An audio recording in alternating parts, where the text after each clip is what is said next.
ScanPower just dropped an update and I wanted to show you guys here first. When you come to prep and ship, you'll come to this page. I'm creating a new batch here and you will see here merchant or FBA. I love this feature because for me as a merchant seller on Amazon, we know that creating listings through Amazon, okay, that's good and fine, but at the end of the day, we're moving through so many products. Merchant, show of hand, we listen and we don't judge. Who is remembering to add their cost of goods at the end of the day, at the end of the week, at the end of the month? Okay, it's just one extra step we tend to forget about. So now, add listings to Amazon through ScanPower using this setup. I found Legos at my Walmart store.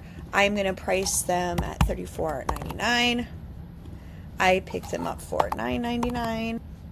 My source, and we're gonna add it to the batch. What's gonna happen here is I'm creating this listing that ScanPower will push through to Amazon and it will go live. But the nice thing is my cost of goods are being tracked here. I'm pushing listings over to Amazon without having to go in Seller Central, so I can do my FBA and merchant right within ScanPower. At the end of the month, at the end of the year, when I pull my sales and profit, I don't have to try to go through all of my merchant and add my cost of goods.